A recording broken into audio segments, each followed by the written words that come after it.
За сайн байцгаана уу та бүхэнд энэ өдрийн мэнд төргий. Өнөөдөр хичээл тэнгуү дахиад 7 дугаар бараа энэчээ давхцсан байна. Энэчээ давхцсан байна. Энэчээ давхцсан байна.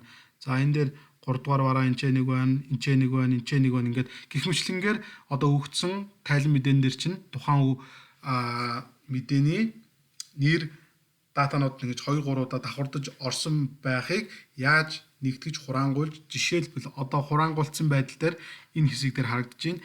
Нэгээс 17 дугаар бараанууд энэ дээр байгаа юм байна. Гэхдээ энийг яаж ийм хэлбэр рүү хурдан амархан хөрвүүлэх вэ гэвэл маш амархан.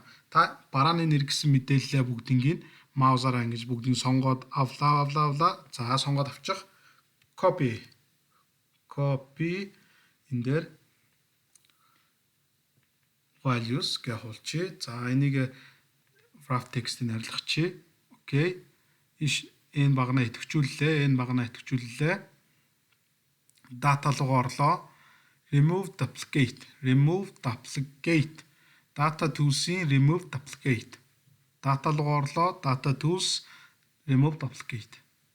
За тэнгууд remove duplicate columns нь энэ баган дээр байгаа мэдээллүүдийг давхардлыг арилганаа. Окей. Нийт 35 мэдээлэл байгаагаас 13 давхардлыг арилгалаа гэж байна. Окей. За тэнгууд яг түрүүний бидний энэ дээр үзүүлсэн мэдээлэлтэй ижилхэн болж ирлээ. Үүнийгээ тухайн мэдээлэлд за жишээл энийг ингээд байхгүйсэн ингээд дэлгэдэлчихье. За энэ дээрээ Ctrl C буюу copy хуулаа value-дад хуулчих. За иймэрхүү байдлаар remove duplicate-ийг хийнэ. Өнөөдрийн хичээл та бүхэн таалагдсан бол subscribe дараарай. Найз нартай share хийгээрэй.